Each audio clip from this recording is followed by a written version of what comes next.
ಭಾಳ ಮುಖ್ಯವಾದ್ದು. ಹೌದು, ಖಂಡಿತ. ನಮ್ಮ ಮಕ್ಕಳಿಗೆ ಪ್ರಭುತಂಗ ಅಂದರೆ ಯಾರು ಅಂದರೆ ಕೆಂಪೇಗೌಡ ಅಂತ ಕೆಲವು ತಿಳಿದ್ದಾರೆ, ಅವ್ರಿಗೆ ಅಷ್ಟು ಗೊತ್ತಿರಲಿಲ್ಲ. ಹೌದು, ಅಂದರೆ ನಾವು ಇತಿಹಾಸನ ನಾವು ಸಂರಕ್ಷಿಸ್ಕೊಳ್ಬೇಕಾದ ಅಗತ್ಯ ಇದೆ. ಭಾಳ ಅಗತ್ಯ ಇದೆ. ಸರ್, ನಾವು ಇದಕ್ಕೆ ಬಂದರೆ ಅದಕ್ಕೋಸ್ಕರನೇ ಈ ದೇಶ ಇವತ್ತು ಈ ಭ್ರಷ್ಟ ಸ್ಥಿತಿಯನ್ನು ತಲುಪಿದೆ ಅಂತ ನನಗೆ ಅನ್ನಿಸ್ತಾ ಇದೆ. ಸರ್, ನಿಮಗೆ ರಾಷ್ಟ್ರಕವಿ ಅಂತ ಪ್ರಶಸ್ತಿ ಬಂತು. ಕುವೆಂಪು ಅವ್ರಿಗೆ ಬಿಟ್ಟರೆ ನೆಕ್ಸ್ಟ್ ನಿಮಗೆ ಬಂದಿದ್ದು? ಇಲ್ಲ, ಗೋವಿಂದ ಪೈ ಅವರಿಗೆ ಇತ್ತು, ಆಮೇಲೆ ಕುವೆಂಪು. ಗೋವಿಂದ ಪೈ ಬಂದಾಗ ಅದು ಆ ಭಾಗ ದಕ್ಷಿಣ ಕನ್ನಡ ಜಿಲ್ಲೆ ಕರ್ನಾಟಕಕ್ಕೆ ಸೇರಿರಲಿಲ್ಲ. ಸರ್, ನಿಮಗೆ ಏನು ಅನ್ನಿಸ್ತು ಸರ್?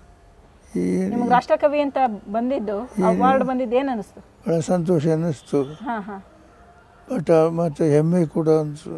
ಹೌದು, ಕುವೆಂಪು ಅವ್ರಿಗೆ ಬಂದ ಪ್ರಶಸ್ತಿ ನನಗೂ ಬಂತಲ್ಲ ಅಂತ ಅನ್ನೋದು ಅಷ್ಟೇ ಅದರ ಮೌಲಿಕತೆ ಅಂತ ತೆಗೆದುಕೊಂಡಿದ್ದೀನಿ ನಾನು. ಗುರುವಿಗೆ ತಕ್ಕ ಶಿಷ್ಯ ಅಂತ. ಈಗ ನಿಮ್ಮ ನೆಕ್ಸ್ಟ್ ಯಾರಿಗೆ ಕೊಡ್ಬೋದು ಸರ್ ಅದನ್ನ? ನಾನು ಹೇಗೆ ಹೇಳಿ, ನನಗೆ ಯಾರೋ ಕೇಳಿದ್ರು, ನಿಮ್ಮನ್ನೇ ಎಲ್ಲರೂ ಈ ಆಯ್ಕೆ ಸಮಿತಿಗೆ ಹಾಕಿದ್ರೆ ನೀವು ಯಾರನ್ನ ಆಯ್ಕೆ ಮಾಡ್ತಿದ್ರಿ ಅಂತ. ನಾನು ತಕ್ಷಣ ಹೇಳಿದೆ ಕಂಬಾರು ಕಣವೆ ಅಂತ. ಅದು ರಿಪೋರ್ಟ್ ಆಗಿದೆ. ಭಾಳ ಆಸೆ. ಸರ್, ನಿಮ್ಮ ಸ್ನೇಹಿತರ ಬಳಗ ಹೇಗಿದೆ?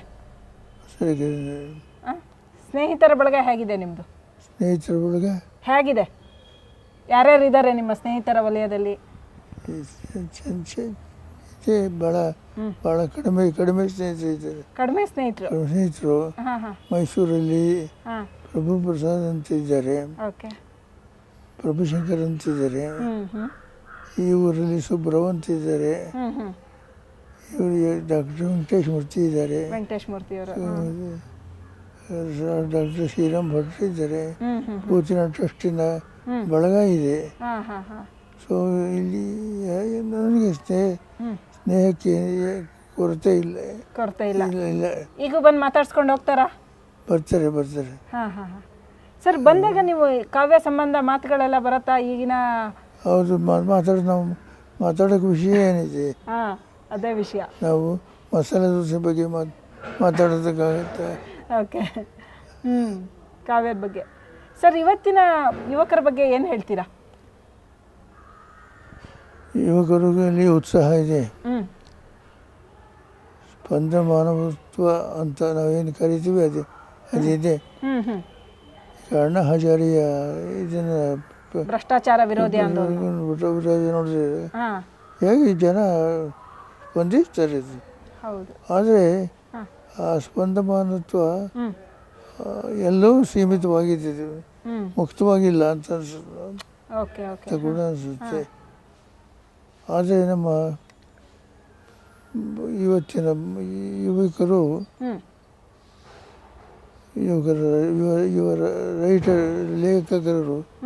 ಲೇಖಕರುಗಳು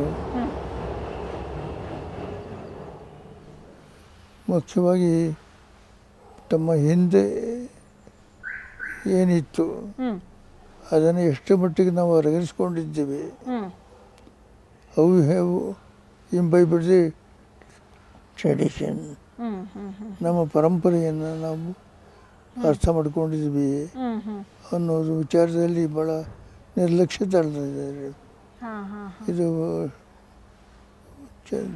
ಸರ್, ಇವತ್ತಿನ ಸಾಹಿತ್ಯದ ಬಗ್ಗೆ ಏನು ಹೇಳ್ತೀರಾ? ಇವತ್ತಿನ ಹುಡುಗರ ಸಾಹಿತ್ಯದ ಬಗ್ಗೆ? IT ಅವರು ಬರ್ತಾ ಇದ್ದಾರೆ, ಸಾಫ್ಟ್ವೇರ್ನವ್ರು ಬರೀತಾ ಇದ್ದಾರೆ. ಅದು ಬರ್ತಾರೆ, ಅವರು ಬರೆಯುವಂಥ ಅವ್ರನ್ನ ಕುರಿತು ನಾ ಹೇಳ್ತಾ ಇರೋದು. ಅವರು ಬರ್ತಾರಲ್ಲ, ಅವರಿಗೆ ಕುಮಾರವ್ಯಾಸ ಅಂದರೆ ಯಾರಿಗೂ ಗೊತ್ತಿಲ್ಲ, ಪಂಪ ಅಂದರೆ ಗೊತ್ತಿಲ್ಲ, ರನ್ನ ಅಂದರೆ ಗೊತ್ತಿಲ್ಲ. ಹೀಗೆ ತಾವು ಯಾವ ಪರಂಪರೆಯಲ್ಲಿ ನಿಂತು ಬರವಣಿಗೆಯನ್ನು ಮಾಡ್ತಿದ್ದೇವೋ ಆ ಬರವಣಿಗೆಯ ಚರಿತ್ರೆಗೆ ಗೊತ್ತಿಲ್ಲ ಸರ್.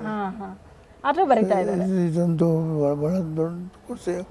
ಹಾಗೆ ಉಳಿದಾಗ ಕನ್ನಡ ಸಾಹಿತ್ಯಕ್ಕೆ ಇವತ್ತು ಭಾಳ ದಿಕ್ಕುಗಳಿಂದ ಲೇಖಕರು ಬರ್ತಾ ಇದ್ದಾರೆ. ಹೌದು, ಅದು ನಿಜಕ್ಕೂ ಒಂದು ಒಳ್ಳೆ ಬೆಳವಣಿಗೆ ಅನ್ಕೊಂತೀನಿ. ಎಲ್ಲ ದಿಕ್ಕುಗಳಿಂದನೂ ಬರವಣಿಗೆ ಚೆನ್ನಾಗಿರುತ್ತೆ. ಬರವಣಿಗೆ ಆದರೆ ಆ ಬರವಣಿಗೆಯ ಹಿಂದೆ ಇರಬೇಕಾದ ಪರಂಪರೆಯ ಪ್ರಜ್ಞೆ ಅನ್ನೋದು ಬಹಳ ಕಡಿಮೆ ಆಗ್ತಾ ಇದೆ. ಸರ್, ಕನ್ನಡ ಭಾಷೆ ಬಗ್ಗೆ ಏನು ಹೇಳ್ತೀರಾ? ಭಾಷೆ ಕಳೆದೋಗ್ತಾ ಇದೆ, ಭಾಷೆ ಅಳಿವಿನಂಚಿನಲ್ಲಿದೆ. ಏನು ಅರ್ಥವಿಲ್ಲ. ಜಗತ್ತಿನ 10 ಪ್ರಾಚೀನ ಭಾಷೆಗಳಲ್ಲಿ ಕನ್ನಡ ಒಂದು. ಸೊ ಕಳೆದೋಗೋ ಭಯ ಇಲ್ವೇ ಇಲ್ಲ. ಜಗತ್ತಿನ 10 ಭಾಷೆಗಳಲ್ಲಿ ಜಗತ್ತಿನ ಎಲ್ಲ ಭಾಷೆಯನ್ನು ನಮ್ಮ ಇತ್ತೀಚಿನ ಒಂದು ಭಾಷಾ ವಿಜ್ಞಾನಗಳ ಪ್ರಕಾರ ಜಗತ್ತಿನ 10 ಭಾಷೆಗಳಲ್ಲಿ 10 ಭಾಷೆಗಳಲ್ಲಿ ಕನ್ನಡನೂ ಒಂದು. ಇದು ಬಹಳ ಆಶ್ಚರ್ಯಕರವಾದ ಮಾತು. ಹೌದು, ಕಳೆದೋಗೋ ಭಯ ಇಲ್ವೇ ಇಲ್ಲ. 2500 ವರ್ಷಗಳ ಒಂದು ಪರಂಪರೆ ಇರುವಂಥ ಭಾಷೆ, 1500 ವರ್ಷಗಳ ಈ ಸಾಹಿತ್ಯ ಚರಿತ್ರೆ ಇರುವಂಥ ಭಾಷೆ ಸೃಷ್ಟಿ ಸುಲಭವಾಗಿ ಕಳೆದು ಹೋಗೋದಲ್ಲ. ಅಲ್ಲದೆ ಉದ್ದಕ್ಕೂ ಕೂಡ ಕನ್ನಡ ಅನ್ನೋದು ಅನೇಕ ಸವಾಲುಗಳನ್ನು ಎದುರಿಸಿದೆ. ಮೊದಲನೇ ಸವಾಲು ಮೊದಲನೇ ಸಹಸ್ರಮಾನದ ಸವಾಲು ಅಂತ ಹೇಳಿದ್ರೆ ಸಂಸ್ಕೃತದೊಂದಿಗೆ ಹೇಗೆ ನಾವು ಸಂಸ್ಕೃತದೊಂದಿಗೆ ಕನ್ನಡ ಹೇಗೆ ಹೊಂದ್ಕೊಳ್ತು. ಭಾಳ ಚೆನ್ನಾಗಿದೆ. ಸಂಸ್ಕೃತ ಜೊತೆ ಹೊಂದ್ಕೊಳ್ಳೋ ಥರನೇ ಇವಾಗ ಇಂಗ್ಲಿಷ್ ಜೊತೆ ಆಮೇಲೆ ಎರಡನೇ ಸಹಸ್ರಮಾನದಲ್ಲಿ ಇಂಗ್ಲೀಷನ್ನು ನಾವು ಬರಮಾಡಿಕೊಂಡು ಇದು ಈ 3ನೇ ಸಹಸ್ರಮಾನದಲ್ಲಿ ನಾವು ಭಾಳ IT ಈ ತಂತ್ರಜ್ಞಾನದ ಭಾಷೆಯನ್ನು ನಾವು ಎದುರಿಸಬೇಕಾಗಿದೆ. ಸೊ ಹೀಗಾಗಿ ಅನೇಕ ಸವಾಲುಗಳನ್ನು ಇನ್ನು ಎದುರಿಸಿ ಗೆದ್ದಂಥ ಭಾಷೆ ಇದು. ಈಗ ತಾತ್ಕಾಲಿಕವಾಗಿ ನಮಗೆ ಕನ್ನಡ ಮಾಧ್ಯಮದವರಿಗೆ ಅಂಥ ಹೆಚ್ಚು ಪ್ರೋತ್ಸಾಹ ಇಲ್ಲ ಅಂತಂದ್ವಿ. ಆದರೆ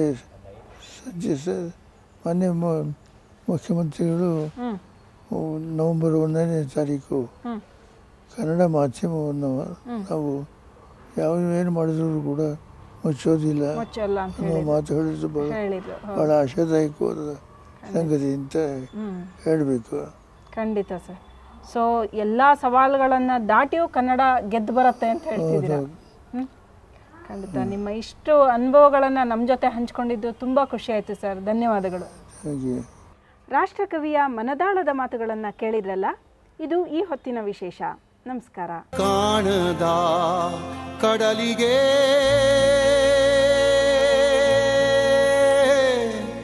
ಹಂಬಲಿಸಿದೆ ಮನ,